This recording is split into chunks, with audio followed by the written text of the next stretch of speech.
Goeiedag geliefdes, baie welkom weer by ons studie oor die boek van Romeine. Ons is daar by die eerste hoofstuk en wel by die 13de vers wat so klink. Maar broeders, ek wil julle nie daarvan onkundig laat, dat ek my dikwels voorgeneem het om na julle te kom nie. En ek is tot nou toe nog verhinder, sodat ek ook onder julle een of ander vrug kan insamel, net soos onder die ander heidene.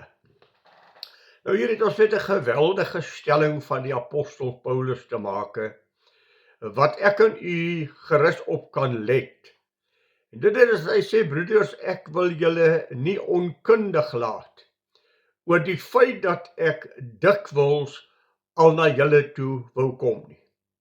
'n Feit wat hy stateer, ek het myself gereed gemaak, ek het my planne agter mekaar gemaak, ek het alles reg gekry en eenkant gesit, as ek dit so kan sê, asof jy gereed maak om op verlof te gaan, en jy het al die goedjies klaar gepak, en jy het al jou reëlings reg, en jy weet presies wat jy gaan doen en hoe jy gaan vertrek.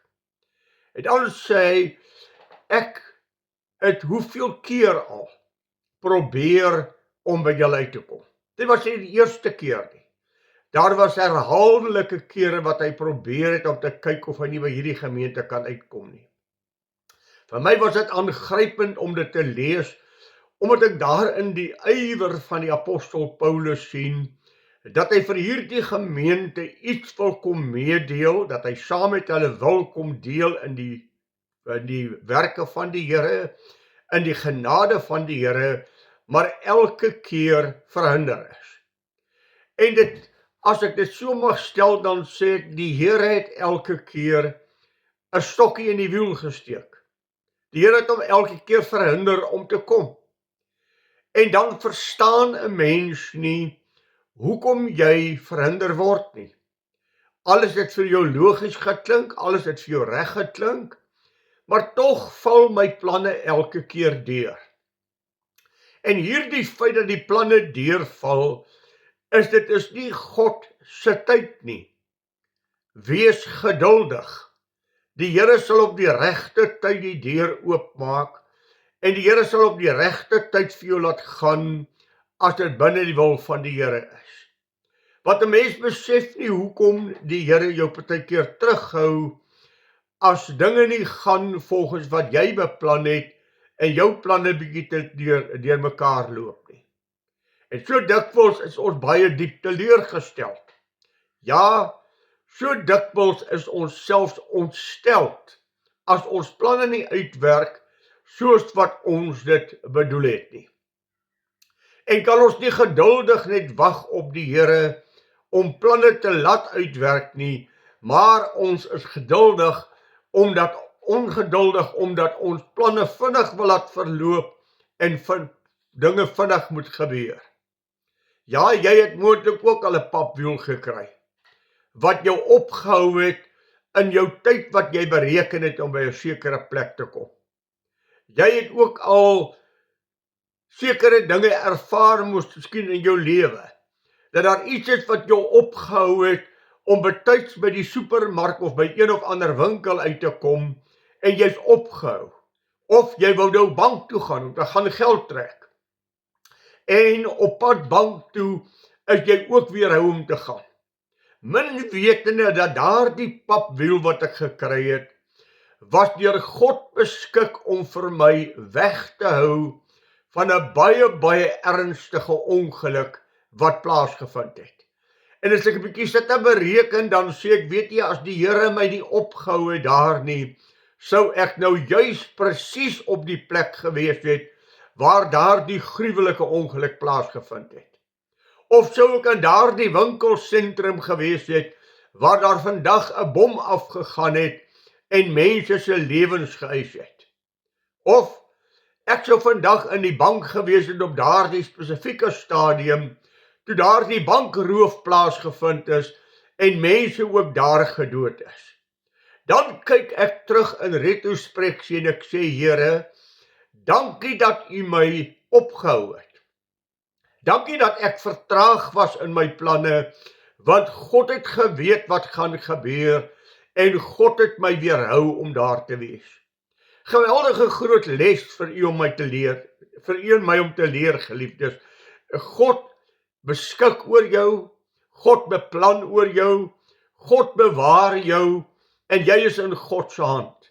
En as dinge met jou nie uitwerk soos dit moet uitwerk of jy wil nie, staan net 'n oomblik stil en sê, Here, ek verstaan nie hoekom u my ophou nie.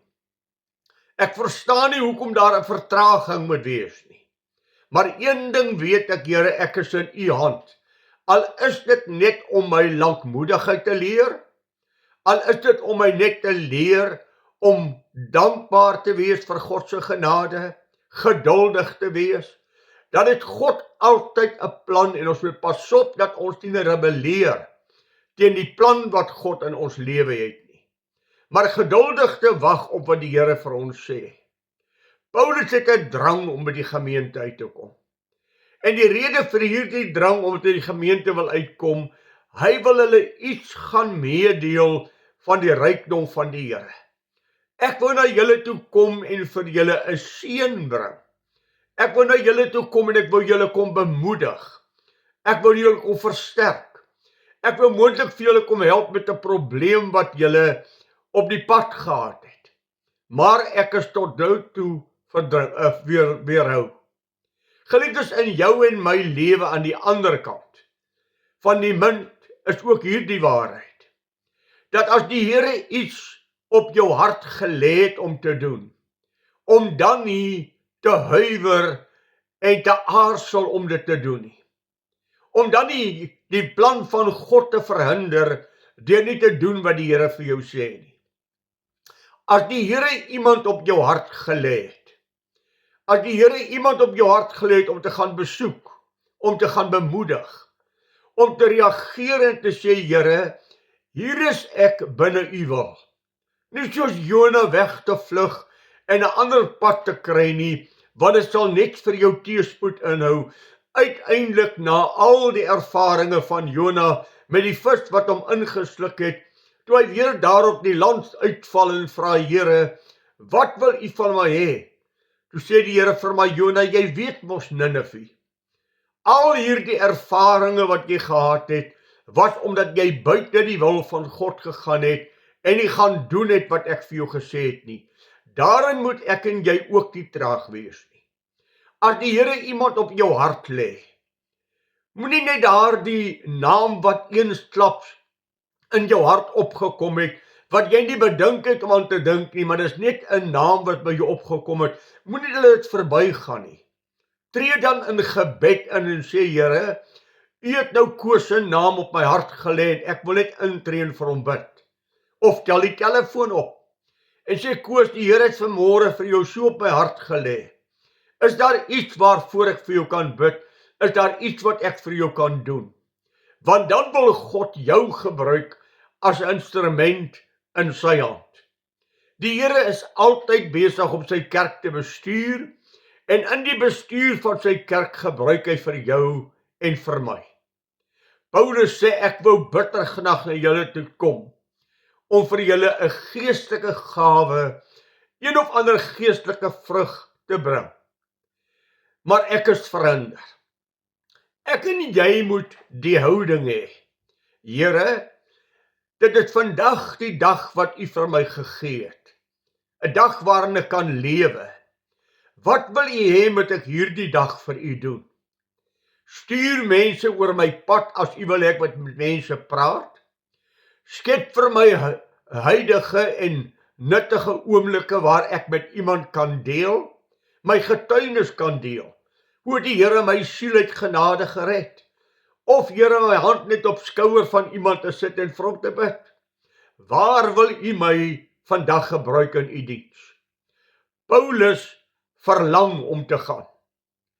En die Here het my weerhou, dat ek nie gegaan het nie. Die Here het my teruggehou om nie te gaan nie. Hy wil onder hulle 'n vrug gaan gee. Ons weet nie wat hierdie vrug is nie. Ek het al reeds vir u gesê, dit kan vele dinge wees wat hy as vrug beskryf. Om julle meer toe te rus, om julle te leer hoe om 'n sekere probleem op te los, om julle te leer hoe om in 'n vyandige stad getuies te wees. Daar kan soveel aspekte wees, maar ek wou daar wees om vir julle by te staan. Andersins wou ek miskien by julle aankom, dat julle my kan voorthelp na ander gemeentes en na ander omstandighede waar ek die evangelie te verkondig. Want onthou, Paulus was 'n tentmaker. Hy het tente gemaak, hy het nette gemaak, maar tog het hy afhanklik geword ook van die donasies van mense wat vir hom dra, soos die hedendaagse sendeling. Ek het 'n roeping van die Here. En nou lê die Here op harte van mense om vir my by te dra, sodat ek hierdie roeping van God in my lewe tot uitvoer kan bring. As die Here op jou hart lê om 'n bedragie geld vir iemand te stuur, weet dan dat God jou in die ketting nodig het, dat jy deel van die ketting vorm om daardie persoon op die sendingveld te hou. Vir my is dit een van die mees tragiese dinge, dat sendelinge van die sendingveld af moet terugkom, omdat daar net nie meer fondse is om hulle daar te hou nie. En let op wat is Paulus se fokus. Hy sê dat ek na julle kan kom en ook ander kan bedien wat hy noem heidene. Paulus se roeping van God was na die heidene toe, omdat hy 'n hoë intellektuele man was, wat die Griekse kultuur, die Griekse taal en die Griekse gewoontes geken het. Het God Paulus gekies om onder die Grieke te werk en die Grieke na die Here toe te lei en die heidene na die Here toe te lei. Petrus was weer meer geroep vir die Jode. Daarom Paulus het sendingreise gehad wat hy ver en wyd gereis het en die een gemeente na die ander gestig het en daarom om te hoor wat die Here vir my sê. Geliefdes, ook in jou en my geval kan ons voor situasies kom wat ons voor 'n toedeur staan. Moenie 'n toedeur probeer oopmaak nie. Wag totdat God vir jou die deur oopmaak en dan gaan jy in. Ag, bly net binne die wil van God. Weet jy, ek het ook gevalle waar 'n leraar in 'n bediening staan. En hy kry bietjie teekanting en dit is vir hom moeilik in die gemeente en sy kinders ly ook in die proses soos wat predikante se kinders maar bespot word en ly. En hy gaan uit die bediening uit, want die druk in die bediening is vir hom te swaar en sy huisgesin kan nie so swaar kry in die bediening nie. Hy het buite die wil van God opgetree. Of 'n predikant wat sê, soek vir my 'n bediening, ek voel my werk hier is klaar en ek soek 'n ander plek. God sal die deur oopmaak as hy wil hê jy moet skuif. Solank as wat God jou op daardie plek hou, met verdrukking of sonder verdrukking, is God besig om jou iets te leer, jou familie iets te leer, en die Here sal die deur oopmaak wanneer die deur moet oopgaan. Ons kan so maklik buite die wil van God gaan. Ons kan so maklik ons eie wil forceer in 'n rigting. Paulus sê, ek wil al so dikwels na julle toe kom, om met julle te kom praat. Ek is tot nou toe verhinder, sodat ek ook onder julle een of ander vrug kan insamel, net soos onder die ander heidene.